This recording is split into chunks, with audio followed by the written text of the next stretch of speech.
BD into EC है। तो हमें लेफ्ट हैंड साइड में एक प्रोडक्ट दिया हुआ है और राइट हैंड साइड में एक प्रोडक्ट दिया हुआ है। हमें दो प्रोडक्ट्स इक्वल दिखाने और हमें पता है दो प्रोडक्ट्स इक्वल कब मिलते हैं, अगर रेशियोज इक्वल मिले। ये कॉन्सेप्ट हमने पहले के वीडियोस में भी डिस्कस किया है, अगर वो वीडियोस नहीं देखा है तो देख लेना, उसका लिंक मैंने डिस्क्रिप्शन में दिया है। तो चलिए यहाँ पे प्रोडक्ट इक्वल दिखाने के लिए हमें सिमिलैरिटी में जाना है, बिकॉज रेशियोज तब इक्वल मिलेगा अगर ट्राइंगल सिमिलर मिलेंगे तो बोलोगे ये तो हम जानते हैं, बट यहाँ पे काफी सारे ट्राइंगल्स हैं। दैट मींस हमें ये समझना जरूरी है कि हम कौन से दो ट्राइंगल्स को सिमिलर प्रूफ करेंगे सो दैट हमें प्रोडक्ट्स इक्वल मिले। ओके, हम कौन से दो ट्राइंगल्स को सिमिलर प्रूफ करें, और हमेशा मैंने बोला वो आपको इस टू प्रूफ से, इस इंफॉर्मेशन से ही पता चलेगा। अब हमें पता है डी स्क्वायर है, डी इंटू डी है, दैट मींस हमें दो ट्राइंगल्स की जरूरत है जहां पे डी एज अ साइड आता है।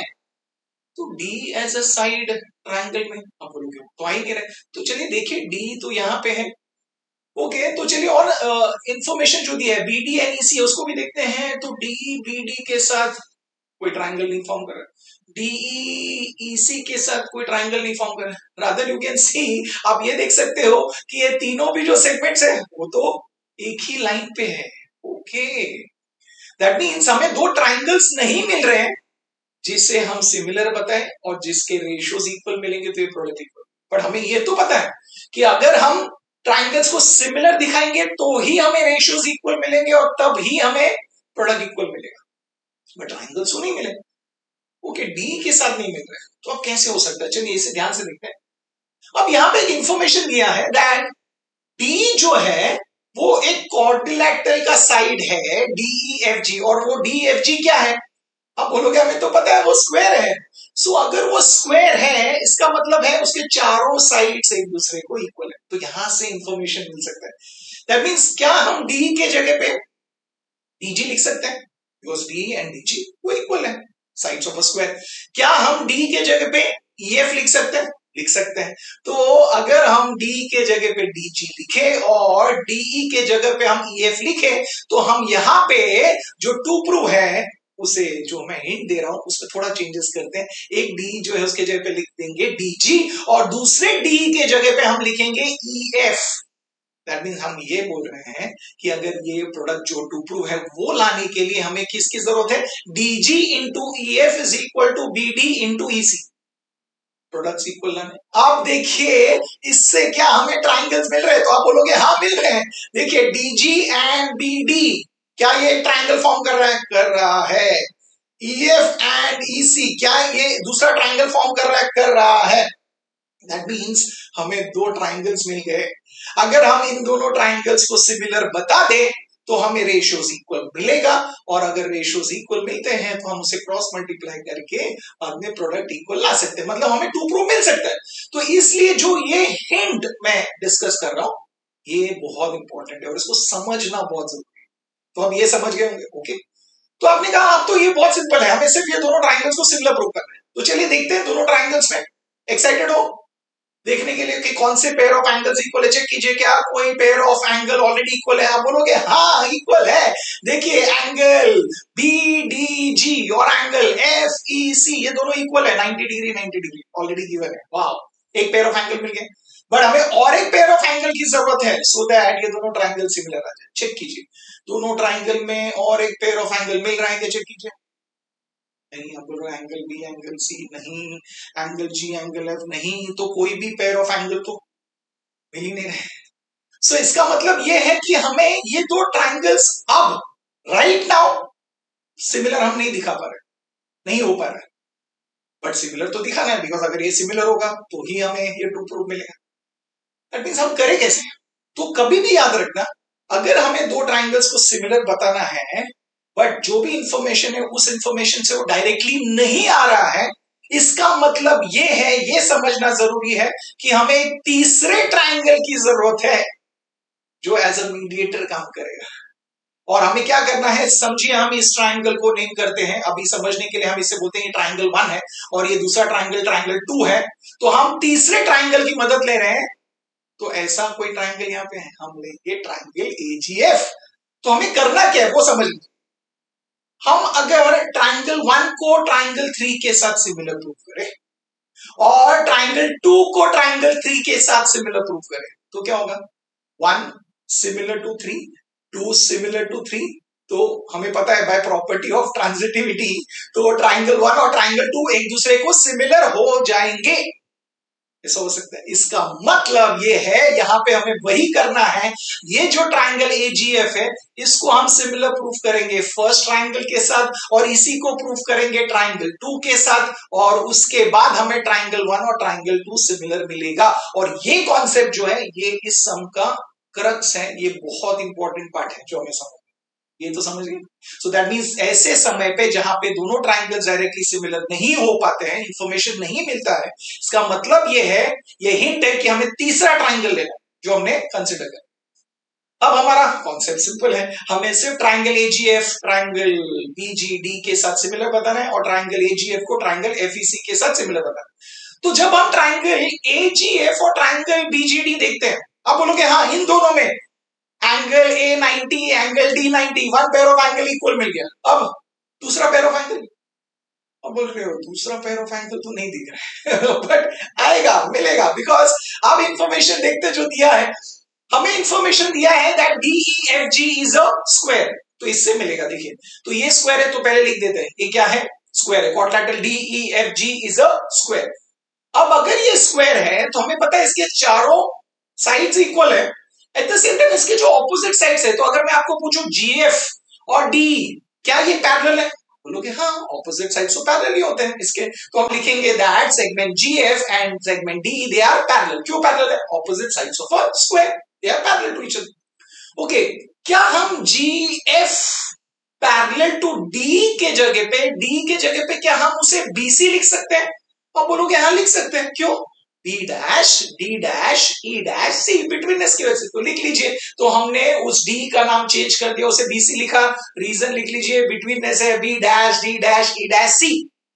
अब इससे फायदा क्या है? देखिए हमारे पास दो पैरेलल लाइंस है, इसके लिए क्या ये ए बी ट्रांसवर्सल है? तो आप बोलोगे हाँ ए बी ट्रांसवर्सल है। तो अगर हम ए बी को ट्रांसवर्सल लेते हैं तो हमें एंगल ए जी एफ और angle A B D, in other words angle B, ये दोनों एंगल्स क्या हमें कॉन्ग्रुएंट मिलते हैं?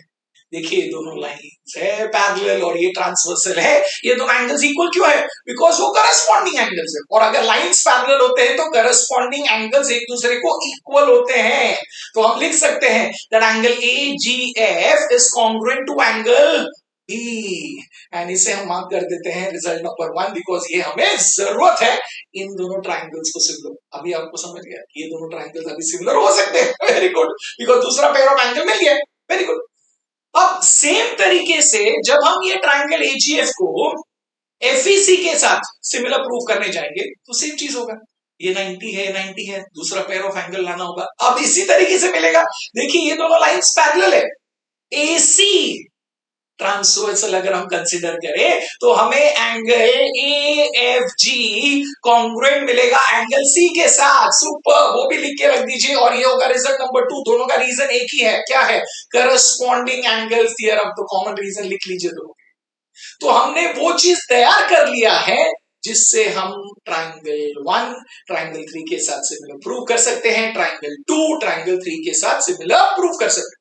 अब क्या करना है? सिर्फ ये सिमिलर प्रूव कर रहे हैं, तो चलिए वो कर लेते हैं। तो अब ये दोनों ट्राइंगल्स कंसीडर करते हैं, तो इस ये है that is triangle AGF and triangle BGD, ये दोनों ट्राइंगल्स कंसीडर कर रहे हैं। अब सिर्फ कंसीडर कर रहे हैं, तो अब नाम हम कैसे भी लिख सकते हैं, एक बार सिमिलर हो जाए तो करस्पॉन्डेंस के हिसाब से। तो स्टार्ट में कंसीडर कर लिए दोनों ट्राइंगल्स। ओके, दोनों ट्राइंगल्स में क्या इक्वल है? ऑलरेडी जो मिल गया है angle AGF congruent to angle B, वो लिख लीजिए। कहां से मिला हमें? फ्रॉम 1, तो लिख लीजिए फ्रॉम 1। सुपर। दूसरा क्या है? 90 डिग्री 90 डिग्री, लिख लीजिए कौन सा है वो angle? G A F congruent to angle GDB, ये दोनों एंगल्स हम कॉन्ग्रुएंट लिख देंगे, और इसका रीजन क्या है? Each is 90 degree. सुपर। तो क्या ये दोनों ट्राइंगल्स एक दूसरे को सिमिलर है? सिमिलर है। तो एक ट्राइंगल जो है, तो अगर हम इस ट्राइंगल का नाम फिक्स कर देते हैं, हम इसका नाम लेते हैं AGF।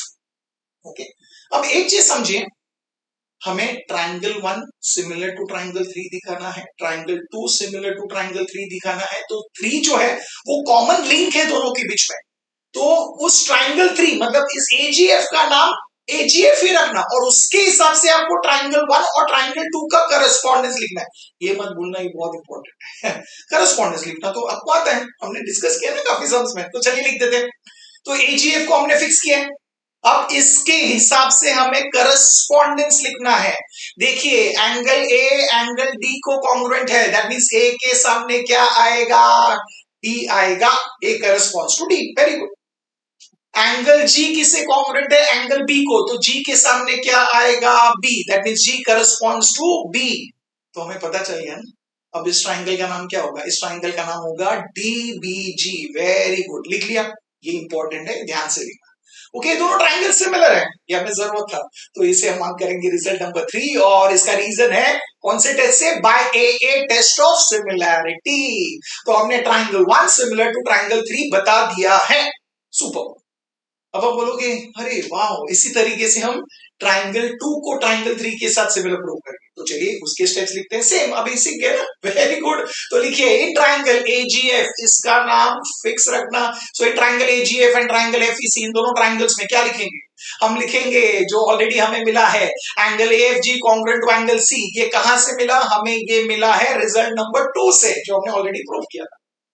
Same way 90 degree 90 degree लिख लीजिए। So angle GAF is congruent to angle FEC, ये दोनों एंगल्स कॉन्ग्रुएंट है। क्यों कॉन्ग्रुएंट है, ईच इज 90 डिग्री। तो क्या हम ये दोनों ट्राइंगल्स हम सिमिलर लिख सकते हैं, लिख सकते हैं। इस ट्राइंगल का नाम, ट्राइंगल 3 का नाम मैंने बोला था फिक्स रखना, जो आपने पहले लिखा सेम नाम लिखना। तो वहां पे क्या लिखा था, हमने लिखा था एजीएफ, तो यहां पे भी लिखेंगे AGF. So triangle AGF similar to, अब करस्पॉन्डेंस चेक कर दें। आप बोलोगे सर हमें तो ये पता है, बहुत इजी है, वेरी गुड। तो चलिए कर लेते हैं। सो ए 90 है, यहाँ पे ई 90 है, तो A corresponds to E, very good. Okay, तो हमें पता है यहाँ पे एफ और सी कॉन्ग्रुएंट है, that means F corresponds to C है। तो जाहिर सी बात है जो बचा हुआ वर्टेक्स है, दैट इज यहाँ पे जी है, वो किसे करस्पॉन्ड होगा, वो एफ को करस्पॉन्ड होगा। तो अब हम लिख लीजिए, तो हमने लिख लिया है यहाँ पे that triangle AGF is similar to triangle EFC, दोनों ट्राइंगल सिमिलर हो गए। कौन से टेस्ट से, by AA test of similarity, और ये होगा हमारा रिजल्ट नंबर 4। सुपर। तो चलिए मिल गया। अब यही तो बताना था, ट्राइंगल 1 सिमिलर टू ट्राइंगल 3 हमने ऑलरेडी कर दिया है। पे ट्राइंगल 2 सिमिलर टू ट्राइंगल 3 वो हमें मिल गया है। तो हमें क्या मिलेगा, बाय प्रॉपर्टी ऑफ ट्रांजिटिविटी हमें ट्राइंगल 1 और ट्राइंगल 2 सिमिलर मिलेगा। दैट मींस हम देख सकते हैं हमें यहाँ पे triangle DBG similar to triangle EFC मिलेगा। तो लिख लीजिए therefore triangle EFC and triangle DBG एक दूसरे को सिमिलर है। कहां से मिला, फ्रॉम 3 एंड 4। यही तो पता था। अब क्या हमें ये दो ट्राइंगल सिमिलर मिले, और यही हमने स्टार्ट में डिस्कस किया था। तो इसको सिमिलर लाना है, मिल गए, बट डायरेक्टली नहीं मिला, हमें एक तीसरे ट्राइंगल की मदद लेनी पड़ी। तो हमने वो कर दिया, सुपर भी कर लिया। तो अब ये दोनों ट्राइंगल सिमिलर आए। हमने ट्राइंगल्स को सिमिलर क्यों प्रूव किया, बिकॉज हमें रेशियोज की जरूरत थी। तो चलिए रेशियोज लिखते हैं, वही रेशियोज लीजिए जिसकी हमें जरूरत है। तो चेक कीजिए, हमें डीजी की जरूरत है, डीजी है क्या, हाँ डीजी है। तो डीजी का करस्पॉन्डिंग साइड क्या है, ईसी। दूसरा कौन सा है, हमें बीडी की जरूरत है, बीडी है क्या है, बीडी का करस्पॉन्डिंग साइड क्या है, ईएफ। तो बीडी अपॉन ईएफ लिखेंगे, और दूसरा क्या है, that is DG upon EC, लिख लीजिए। ये दोनों रेशियोज हमने इक्वल लिखे। इसका रीजन क्या है, CSST corresponding sides of similar triangles मिल गया। अब रेशियोज इक्वल मिले हैं, मतलब हम इसे क्रॉस मल्टीप्लाई करके प्रोडक्ट इक्वल लिख सकते हैं। तो क्रॉस मल्टीप्लाई कीजिए, तो क्या मिलेगा, हमें मिलेगा BD into EC is equal to EF into DG, ये मिल गया। ओके, तो देखिए अभी वही तो चाहिए था हमें। हाँ देखिए EF इंटू DG मिल गया है, equal to BD into EC मिल गया। ये मैंने हिंट में सिखाया था, बट एक्चुअली में हमें क्या प्रूव करना। तो आप बोलोगे हमें जरूरत है BD इंटू EC, वो तो है यहाँ पे BD into EC equal to हमें D स्क्वायर की जरूरत है। यहाँ पे तो D नहीं है, बट याद है मैंने क्या किया था, यस। तो आप बोलोगे क्या हम EF के जगह पे D लिख सकते हैं, लिख सकते हैं। क्या हम डीजी के जगह पे डी लिख सकते हैं? तो लिख लीजिए।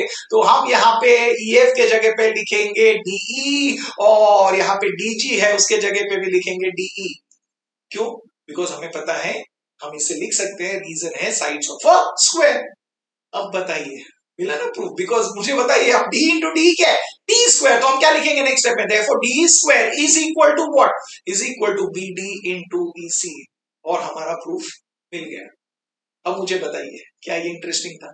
बहुत इंटरेस्टिंग था। बट इसमें समझना जरूरी था यही जो मैंने स्टार्ट में डिस्कस किया। क्या एक पेयर ऑफ ट्राइंगल सिमिलर बताने से ही मिल जाएगा? नहीं मिल रहा था डायरेक्टली। इसलिए हमें दूसरे और एक ट्राइंगल की जरूरत पड़ी जो हमने कंसीडर किया, और हमने प्रॉपर्टी ऑफ ट्रांजिटिविटी से इन दोनों ट्राइंगल्स को सिमिलर बताया। उसके बाद ये बहुत सिंपल था, बट ये जो सोच था ये हमें क्यों करना है ये समझना बहुत जरूरी। ये आप समझ गए? Very good. ओके, और एक चीज है, जब मैंने कहा कि इन दोनों को सिमिलर बताना है तो हमें तीसरे ट्राइंगल की जरूरत है। तीसरे ट्राइंगल में हमने क्या किया था? एजीएफ। और एक ऑप्शन है, ये भी याद रख लीजिए, आप ऐसे करोगे तो भी आपको सम सही मिलेगा। आप तीसरे ट्राइंगल का नाम ले सकते हो ट्राइंगल एबीसी। अगर आप बड़ा ट्राइंगल लोगे ना, इस बड़े ट्राइंगल को ट्राइंगल वन के साथ सिमिलर प्रूव कर सकते हो, 90-90 कॉमन एंगल, ऐसा भी कर सकते हो। सेम इसी बड़े ट्राइंगल को आप इसके साथ कंसीडर कर सकते हो तो भी मिलेगा, और उससे भी आप ये कर सकते हो। फिर अल्टीमेटली आपको ये दोनों ट्राइंगल सिमिलर मिल जाएंगे। अगर हम ऐसा करते हैं तो भी आपको ये प्रूफ मिल जाएगा। बट कॉन्सेप्ट ये था कि हमें तीसरे ट्राइंगल की जरूरत है। ये समझ गए? तो अब ये पूरा समझ गया है, खुद से ये प्रूफ लिखिए तो आपको अच्छा भी लगेगा। वीडियो अच्छा लगा है तो वीडियो को लाइक कीजिए, और मैं मिलूंगा आपको नेक्स्ट वीडियो में और एक बेहतरीन सम के साथ। बट याद रखना, अगर आपको 1.1 देखना है तो यहां क्लिक कीजिए, 1.2 के लिए यहां क्लिक कीजिए। Keep learning, keep smiling and keep sharing.